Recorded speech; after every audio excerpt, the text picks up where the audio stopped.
এই তরুণিয়া নওজোয়ান যুবকেরা, ইয়া আমার মুরব্বিয়ানেরা, শুনে কেনে মামা বিশ্বনবী প্রফেট মুহাম্মদ মুস্তাফা সাল্লাল্লাহু আলাইহি ওয়াসাল্লাম তিনি দ্বিতীয় নম্বরে 2 নম্বরে বললেন, তোমার অসুস্থ ব্যক্তিকে দেখতে যাও। অসুস্থ ব্যক্তিকে যদি দেখতে যাও, তোমাদের উপর আমার আল্লাহ এত খুশি হয়ে যাবে, আমার আল্লাহর একদল মালাইকা ফেরেশতারা তোমাদের জন্য আমিন আমিন করে আল্লাহ দরবারে দোয়া চাইতে থাকে। আরো জোরে বলেন। বিশ্বনবী বললেন, অসুস্থকে দেখতে যাও। অসুস্থ ব্যক্তিকে দেখতে যাও। কোন একটা ব্যক্তি অসুস্থ হয়ে গেছেন, তাকে তুমি দেখতে যাও। তুমি যদি ফল না নিয়ে যেতে পারো, 3 কিলো আপেল যদি না নিয়ে যেতে পারো, 2 কিলো বাদানা যদি না নিয়ে যেতে পারো, 10টা মুসাম্মিল লেবু যদি না নিয়ে যেতে পারো, তুমি যদি না পারো একটা হরলিক্স যদি কিনে না নিয়ে যেতে পারো, তুমি অন্তত সেই অসুস্থ ব্যক্তিটার মাথার সামনে গিয়ে হাজির হও। ওই অসুস্থ ব্যক্তিটাকে সালাম দাও, আসসালামু আলাইকুম। ওই অসুস্থ ব্যক্তিটা তোমাকে জবাব দেবেন, ওয়া আলাইকুম আসসালাম। ওর মাথায় একটু হাতটা বুলিয়ে দাও, ওর বুকের উপরে একটু হাতটা বুলিয়ে দাও। ওই অসুস্থ ব্যক্তিটাকে তুমি একটু মার্জিত ভাষায় মিষ্টি সুরে বলো, ভাই আল্লাহ রোগ দিয়েছেন, আল্লাহই ভালো করে দেন। আল্লাহ রোগ দিয়েছেন, আল্লাহ শেফা দেবেন। আল্লাহ অসুখ দিয়েছেন, আল্লাহ তোমার রোগকে নিরাময় করে দেবেন। যখন তুমি এইভাবে তাকে মার্জিত ভাষায় বলবে, মিষ্টি শুনে বলবে, সেই সময় দেখবে ওই ব্যক্তিটার মনটা নরম হয়ে যাবে। যার সঙ্গে তোমার মনোমালিন্য ছিল, ঝগড়া ছিল, ওই ব্যক্তিটার মনটা চেঞ্জ হয়ে যাবে। তোমার দিকে তাকিয়ে বলবে, ভাতিজারে ভাইপো, একটা দিন হয়তো তোর সঙ্গে আমার মনোমালিন্য ছিল। ও আমার ভাইপো, তোমার সঙ্গে আমার মনোমালিন্য ছিল, তোমার সঙ্গে আমার ঝগড়া ছিল। তোমাকে আমি আমডাঙ্গা থানাতে গিয়ে অ্যারেস্ট করিয়েছিলাম, কিন্তু আজকে আমি অসুস্থ, তুমি দেখতে এসেছো ভাইপো। ভাইপো, কোন সময় আল্লাহ ডাকে আমাকে সাড়া দিতে হতে পারে।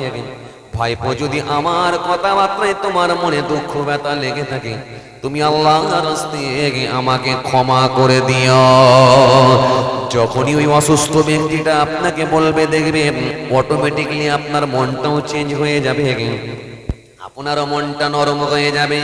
ওই সময় আপনি চাচাটাকে বলবেন, চাচা সেদিনে হয়তো আমি ওর আগের মাথায় 2-4 কথা আপনাকে বলেছিলাম, চাচা ও আমার চাচা, আপনার মনেও যদি কোনো দুঃখ ব্যথা লেগে থাকে, আপনি আল্লাহর রাস্তায় মাফ করে দেবেন। কারণ কে আগে যাবে কে পরে যাবে কেউ জানে না। সুতরাং চাচা, যদি মনে দুঃখ লেগে থাকে, আপনিও আমাকে আল্লাহর রাস্তায় মাফ করে দেবেন। সুতরাং একে অপরের কাছে মাফ চেয়ে নেওয়ার একটা সুযোগ হয়ে যায়। এই জন্য আমার নবী বললেন, যাও অসুস্থকে দেখতে যাও। অসুস্থকে দেখতে গেলে মৃত্যুর কথা স্মরণে আসবে, মনটা তোমার পাল্টে যাবে। কিন্তু বড় দুঃখের সঙ্গে বলতে হয়, অসুস্থ ব্যক্তিকে আমরা এমন মানুষ আছি দেখতে যাই না। আর যদি অসুস্থকে আপনি দেখতে যেতেন, সকালবেলা যদি ওই ব্যক্তিটাকে দেখতে যেতেন, সারাদিন ধরে আল্লাহর মালাইকা ফেরেশতারা আপনার জন্য আল্লাহ পাকের দরবারে আমিন আমিন করে দোয়া চাইতো। আপনি যদি ওই অসুস্থ ব্যক্তিটাকে বিকালে দেখতে যেতেন, সারা রাত ধরে আল্লাহর মালাইকা ফেরেশতারা আপনার জন্য আমিন আমিন করে দোয়া চাইবে। এই জন্য আমার নবী বললেন, অসুস্থকে দেখতে যাও, তোমাদের মনটা চেঞ্জ হয়ে যাবে, নরম হয়ে যাবে, মরণের কথা স্মরণে আসবে। সুতরাং একে অপরের সঙ্গে তোমরা মাপ চেয়ে নিবার একটা সুযোগ ওখানে পেয়ে যাবে। কেননা আপনাকে মৃত্যুর আগে যদি আপনি কারোর উপরে দুঃখ দিয়ে থাকেন, এটা আপনাকে মাপ চাইতেই হবে। এটা হলো বান্দার হক। বান্দার হক যদি বান্দা নষ্ট করে, ওই বান্দা যতক্ষণ না মাফ করবে, আমার আল্লাহ ওই বান্দাকে ক্ষমা করবেন না। হক হলো 2 ধরনের, একটা হলো বান্দার হক, আর একটা হলো আল্লাহর হক। আল্লাহর হক যদি কেউ নষ্ট করে দিয়ে যায়, আল্লাহ ইচ্ছা করলে তাকে মাফ করে দিতে পারেন, কিংবা নাও পারেন, কিংবা তাকে আযাব দিয়ে শাস্তি দিয়েও মাফ করতে পারেন, কিংবা তাকে আযাব না দিয়েও মাফ করতে পারেন। এটা হলো আল্লাহর হক।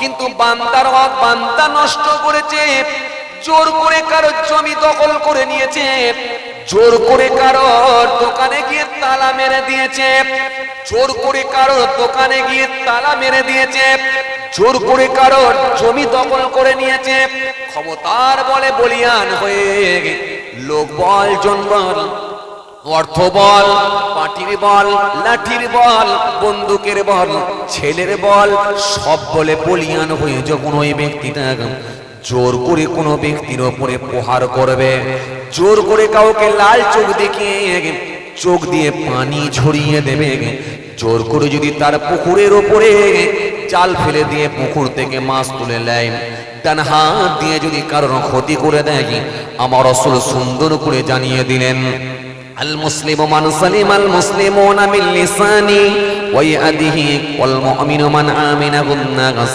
আলা দিমাহিম ওয়া আমওয়ালিহিম। বিশ্বনবী বলেন, সেই হবে প্রকৃত মুসলমান যার হাত ও জবান হইতে অপর মানুষগুলো নিরাপদে থাকে।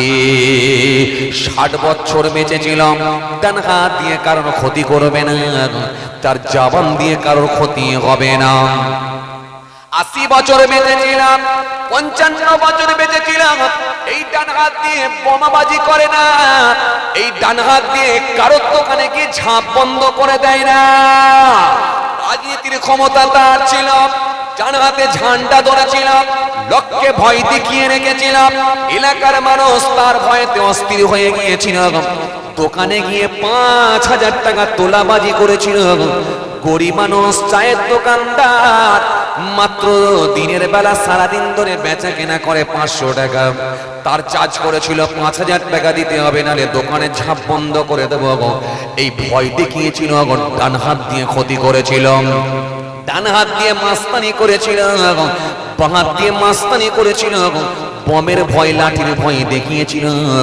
ওই ব্যক্তিটা যতই কুরবানি করুক না কেন, যত বড়ই গরু কুরবানি করুক না কেন, ওই ব্যক্তিটা যতই জুমার নামাজ পড়ুক না কেন, যত বড় মাথায় টুপি দেখ না কেন, আমার রাসূল বললেন, আল মুসলিমু মান সালিমাল মুসলিমুনা মিন লিসানি ওয়া ইয়াদিহি ওয়াল মুমিনু মান আমিনাহুন নাস আলা দিমাহিম ওয়া আমওয়ালিহিম।